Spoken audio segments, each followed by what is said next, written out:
Hey, welcome everyone. Welcome to Sofa Broker, episode something after 19. Are we 20? I think we're at 20. That's a landmark, a milestone. Congratulations to us. We've done 20. My name is Solly Strickland, and this is my very, very good friend, Daniel McPeake. That's not a bad landmark, actually, 20, because I think we're very close to already hit 3,000 things. Stan, what's it called? 3,000 views? Viewers, yeah. 3,000 people have watched our incredibly handsome... No, and that's only on... What's the one everyone goes on? YouTube. Okay. So across the... Your knowledge is sensational. Oh, thank you so much. I had a very good upbringing. Across the whole lot, I mean, you know, all the other thingamabobs. What else are we on, by the way? You haven't got your crib sheet. What are we on? Come on. Yeah, no. I don't know. Stanley, can you put it up on the screen in big letters? We are on Spotify, Apple, YouTube. Oh, what's the other one? Amazon, of course. Amazon. So only the biggest company in the world. But it is. I think, you know, we started doing this really because we wanted to. Well, happy 20th. Yeah. So, by the way, we did do this to get you chatting again. We did, and it's worked. How's your brain and how's your chatability? January. Yeah, January. So, good. You know, it was a crazy situation, and it's not one I really want to go into now. But you know, I had a factory reset, which makes me better than you. So, I mean, I'm not going to say I need one because obviously that's rubbish. Totally needs a factory reset. I just need something. I think I need an MOT. Well, I do keep saying to you, you know, you're going to get some weights and work out a little bit and just do something that doesn't involve just lifting up a glass and Stop it. drinking beer. I don't just drink beer. I know you don't drink. I drink champagne beer. and fine wines. I was going to lead into that, and you've already done it. Thanks. And you love you love an Oscar. An Oscar? Not an Oscar. What is it? Oyster. I love an oyster. In fact, what's your favourite oyster? Well, obviously a Whitstable oyster because that's my home oyster. And what other oysters are they? Having said that, if we're going to talk about oysters, the oysters in West Mersey in Essex. Proper part of the town. Probably better. Anyone from Kent, I'm apologising, but it's a traitorous thing for me to say, being from the other side of the estuary. But yeah, the wrong side. Yours are superb.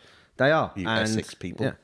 And most people from the right side of the river is everybody above it, up and beyond Scotland and the Highlands. Oh, by the way, I should point out, if anyone would like to prove me wrong and wants to take me to an oyster restaurant to prove me wrong, you are more than welcome to DM me. And may I ask, what is your favourite oyster bar? Is it in Borough Market? I've been there a few times. Yeah. Is it Wright Brothers?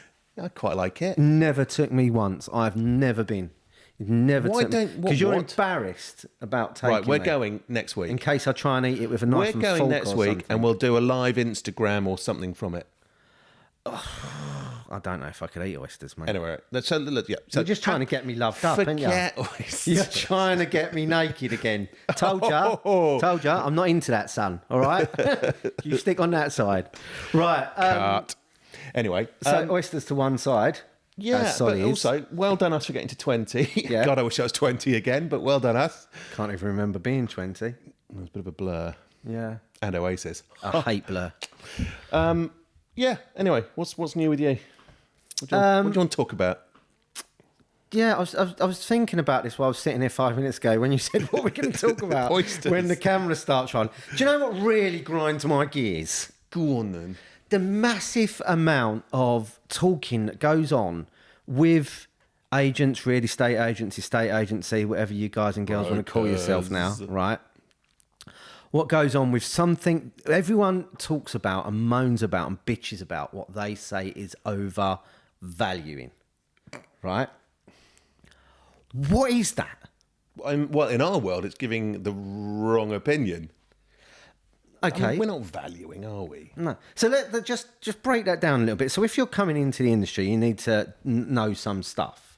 Yes. There'll be a situation where if you're new to the industry, you'll hear the word spoke about by everybody, overvaluing, or you know, X man is overvaluing this, X woman's overvaluing it to this, right? And overvaluing means when you go round to someone's house and you're doing a valuation, okay, which is the way to say it, not listing appointment, it's a valuation. When you're doing a valuation... I disagree. When you're doing a valuation, I'll say it again to shut you up. People have a tendency, when they're sitting there with the mum and dad, or the mum and mum, or the dad and dad, and, the value of the property comes up, the, estate agent, broker, listing agent, whatever it is, sometimes increases the value of the property to get the property on the market, right? I can't understand why anyone would actually do that, but it's called overvaluing. It's a thing. Mm-hmm. When I think about why does overvaluing exist, so if I'm in a 4-bed detached house somewhere and the vendors are there and I think the house is worth 1.5 and, they tell me that, they want 1.8 for it. But why are they telling you Hang they on, want 1.8? That's not overvaluing. That's what they're telling me, right? Yeah. But people do go ahead and list it at that. If I look at them and I think I'm not giving them enough to be able to get them to sign on the dotted line and get the instruction or the listing appointment there and then, people do end up saying, I think it was worth, 8.5 when they know it's only worth 1.5, when they know it's only worth 1.2. 300k overvaluation goes on, distorts the market, is a terrible problem for the homeowners. So why does it happen? So I can, my opinion, why does it happen? I know why, but you tell me. Because I think that guys and girls that are out there that do it pitch a fee and they don't pitch a service. Yeah.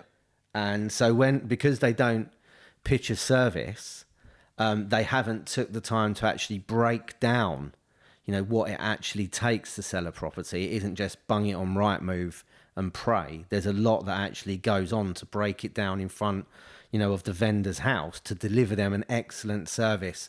So therefore, at that point, they trust you enough that when you deliver the fee, the selling price, they believe in you and they're in bed with you at that point. You can't just, pitching a fee is what people used to do back in the day.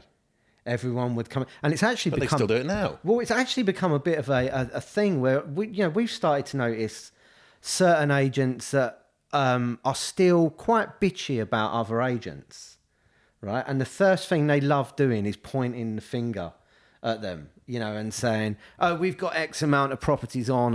Sorry, I put on a posh voice and didn't mean to. We've got X amount of properties on. Trying to extend it up a little bit. We got X amount of properties on, Wasn't right? posh With our houses. Yeah. All right. Let me tell you about that, John.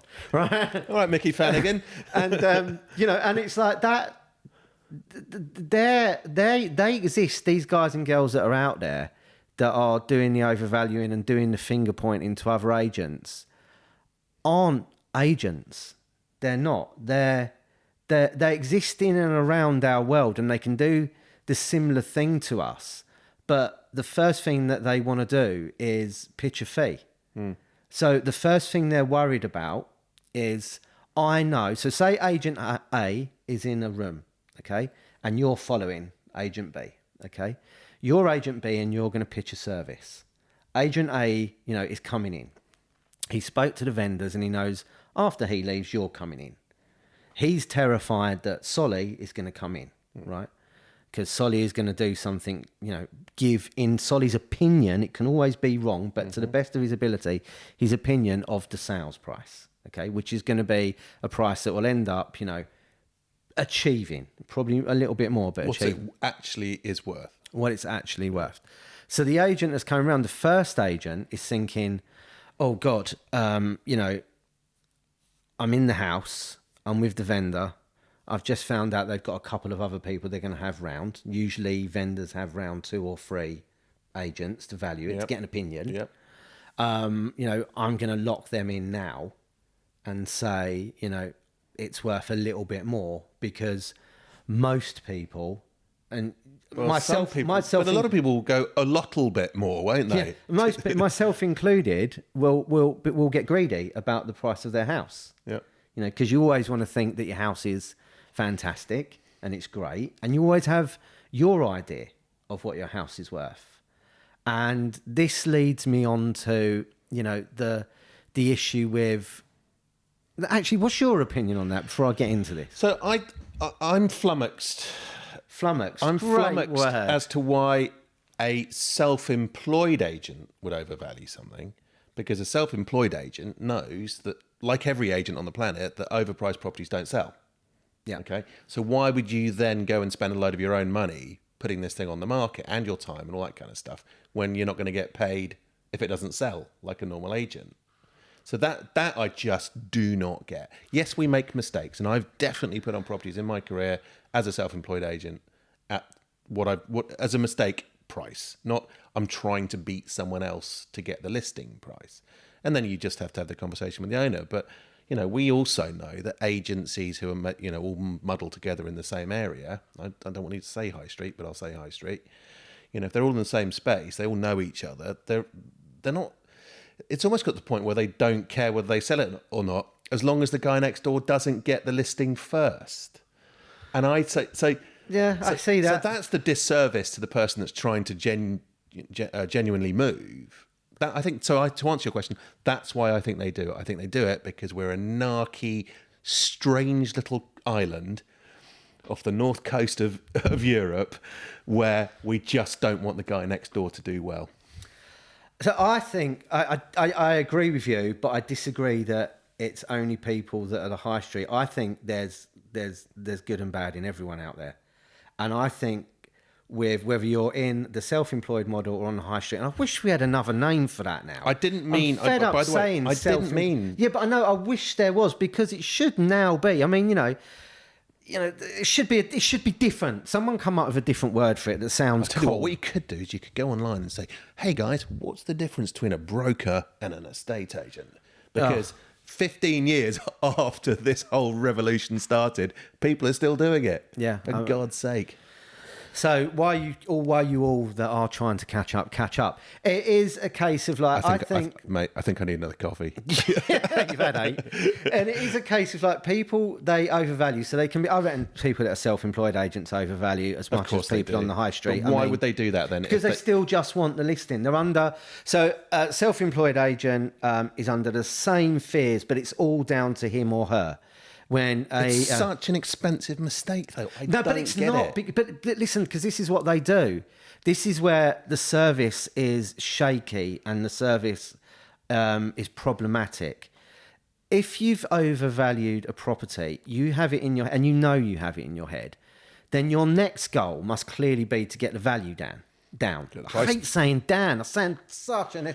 Get the price down. Get the value remains the same. So get it back down to where you think it's going to go. So how are you going to do that? You can leave it barren for 2 months and then go back. So I think then they try and lock into a longer term contract. So right, we sign it up for 3 months at X, and then the goal is to try and chip it down, which was the 25% rule, or could be the rule. Always do it. I think we won't name the brand. They drive around in certain car. Yeah. Famously, and that was their goal, and that's how you can manage to get the. So if you're looking to build up stock with the intention that stock is never going to be used to come onto the market, it's just used to attract more stock, which you hope you can get in a more saleable situation, which does result in a sale, is doing a disservice to the vendor. And I think that goes on. So do you think it... Okay, so for the self-employed agent, it hopefully will lead to more business. It's better to have an instruction than not have an instruction. Okay, it might cost between 200 and 1,000 quid to do whatever you need to do next, which if you're a salaried agent is all taken care of by Topco, the company, your bosses. So what you're really saying is, I think if a self-employed agent knowingly goes into a house that's worth 2 million, says, yes, I'll put it on for 2.75 million, what they're actually doing is they're buying content. Yeah, they're buying content, they're buying time, they're buying the ability to be able to talk about it. Kind of makes sense. Sorry, I didn't mean that. No. Listen, we need to discuss these points because they do come in. Knowingly overvaluing someone's house is an abhorrent thing to do, because you're not, just on a human level, if that person is selling for for very genuine reasons, maybe they've got to be nearer to a hospital, or kids got to go to a special school, or mum and dad aren't well and they've got to move to another part of the country, and you go in and you essentially say you can't do that just by overvaluing someone, that is socially unacceptable. Flip the emotions on it. Take the emotion out of it. Be the agent that's walked into the house. If you have a massive inability to pitch a service there and then that justifies what you're going to do in front of you, and you do end up overvaluing it, you're going to be constantly in fear of anyone else in the industry that's doing it the right way round. So, we have this a lot, right? We always, hopefully, say, the right thing on what it's worth, And, back in the day, I mean, there was times, me and you would do a valuation, or you would, or I would, we're not always together. We're not like Ant and Dec.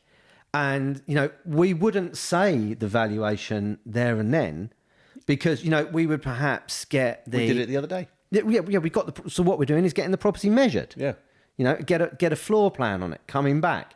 That's another part of being able to offer a service and not a fee. You're actually helping the vendor understand what the price is by digging into right, math. And that is really important for people who are thinking getting into the industry. And that, I think, is the difference possibly between a high street agent and agency and a self-employed and independent kind of agent, is that I think you can put the time and effort into building that relationship as an independent, like we did the other day. We spent 2 hours with these people. We even talked about anything. Whereas I think, all due respect to high street agents, they are, their diaries are probably bang, bang, bang, bang, bang, bang. And maybe they just don't have the time to build a relationship that enables them to feel comfortable. This is a cold lead, obviously, not with someone they repeat business.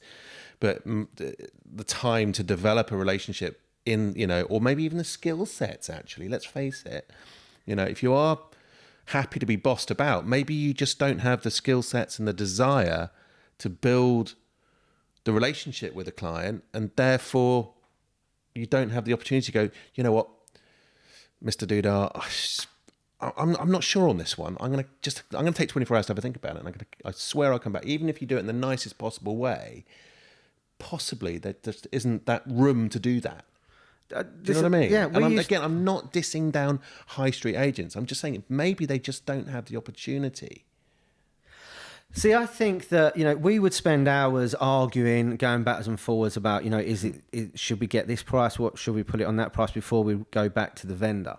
And at some points, we don't have to do that. You can do it when you're in the room, right? Especially when you're practiced at, offering the service out, and making a difference. And I think there's good and bad in everyone. There's good and bad on the high street. There's good and bad in the self-employed model. But maybe you're right, and the self-employed model does allow you more time. It does allow you to get in, maybe, lots of people in the high street, might be jumping around from location to location, from, brand. It's not brand anyway, it's called personality, but to place. But there's also a lot of people on the high street that are really good and do take the same amount of time. And they can be working for a corporate. Yeah. The best agent I know in some places is the corporate agent. Well, you know what? It's funny. When I was having my old flat valued once, I had all and sundry to come and have a look at it because it was fun. Because I'm in the industry, I thought, God, it'd be fun just to get... I got everyone and it was hilarious. I really enjoyed it. And I'm going to name this company. Am I allowed to name this company? It's a good thing for them. Okay, it's up to you. The best person, the person I wanted to list it with, who wasn't obviously going to be myself or my best mate who's got an agency around the corner.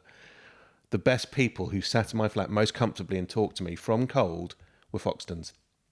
Wow. Yep, they came. 2 of them came. They were so good in my flat, I have to say.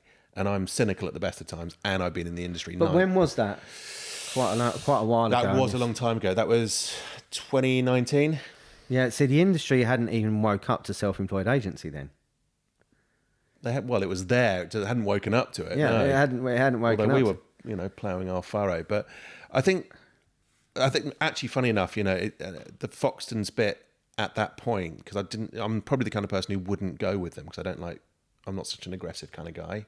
Nothing against their aggressive nature, but they sell a lot. Yeah. So, but that wasn't for me, and it wasn't for the location of the flat. I think they're a bit of fish out of water as a brand. But my God, those two people were very, very impressive. And to me, at that point, it didn't matter if they were self-employed, Foxtons, any other, kind of agency. I was just into them. They were great.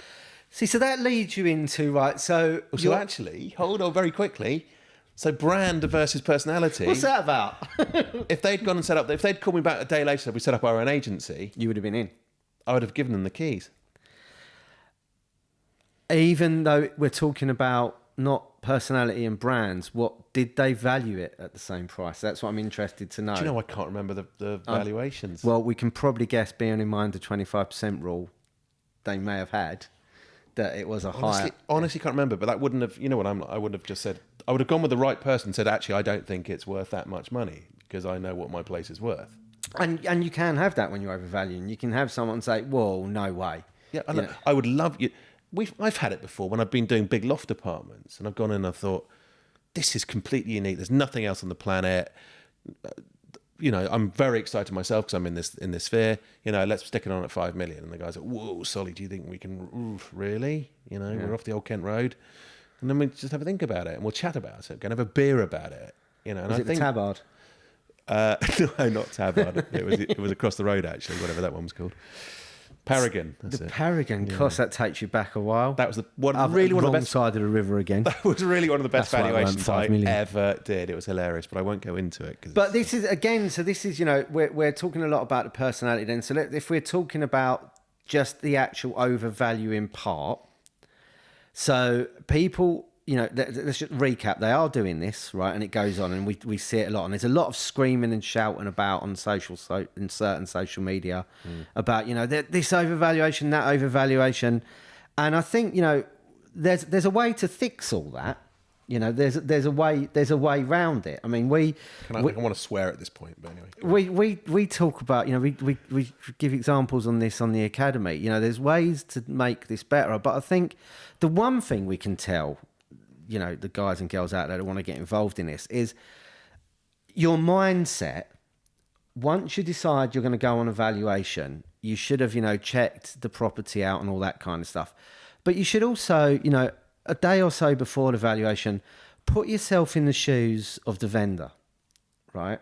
And I don't mean in terms of, if I say that to you now, put yourself in the shoes of the vendor, what are you going to think? You're going to think straight away about price. What's it worth? I'm not thinking that. I'm thinking, put yourself in the shoes of the vendor and the vendor's journey, right? So the vendor's sitting there, they've decided to put the property on the market. So there's a reason behind putting the property on the market, like you said before, right? It could be anything, yeah?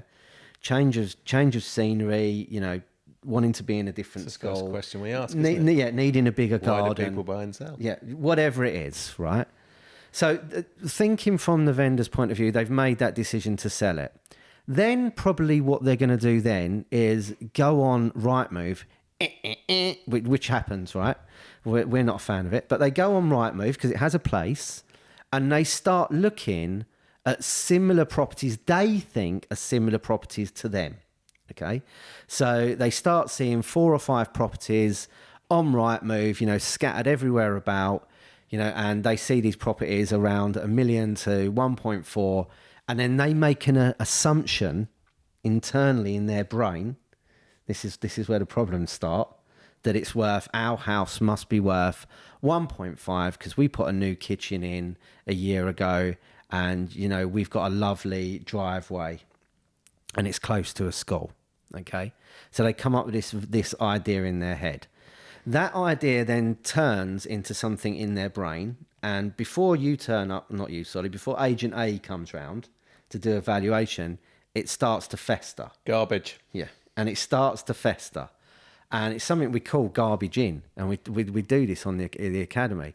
But they're festering with this in their brain, and they're driving around. They may be going to school the next day, work the next day, or on the bus, or whenever, and they start to see other properties that are similar to theirs. And so while they're on the train or the bus or whatever, they go on Rightmove and they're having a look, and they're making their own decision up without any agent actually even gone round yet. They're coming to an opinion on what that property's worth, and then what happens? They cement it and lock it in. Then they do something triple dangerous, is they start to look at houses they want to go to based on the fact in what they think they can spend here. You're giving me anxiety. That is the thought process I think I want everyone to put themselves in before they do any and every valuation. How they get the vendor to unpick that. So the vendor comes in, you're in the house, and the vendor's decided it's worth X. How do you unpick that? How do you stop overvaluing or just agreeing? How in that case does one still give a correct valuation based on math, based on fact, and based a little bit on their experience in the location? How do you get to that point? Because that's the problem with overvaluing, right? People just turn around and go, agents turn around and just overvalue, maybe some naturally, maybe some because they really want the property. If you look at what the vendors are actually got going on in their head and you deal with that first, I think, when we've proved it, people can actually turn their back on overvaluing and start valuing more correctly. I won't go into the how we unpack that, but That's a trade secret, my yeah, friend. but that's right. The mindset. You talk about mindset a lot. Yeah. That's it. It's a rhetorical question. I think you've just come up with a rhetorical question because, answers on a postcard. We're not here to give away everything. Yeah. I think you've brought up some valid points there. Well, so on that point, ladies and gentlemen, thank you for listening in to our 30th. It's not a 30th. Our 20th. 20th podcast. Sorry, I'm looking at that bird at the flying up in the gutter. I was thinking, what's he doing there? Fly through my skylight. Thanks for watching. Amazon, YouTube, podcast. I never remember what it is. I don't need to. Goodbye from me, and see you later.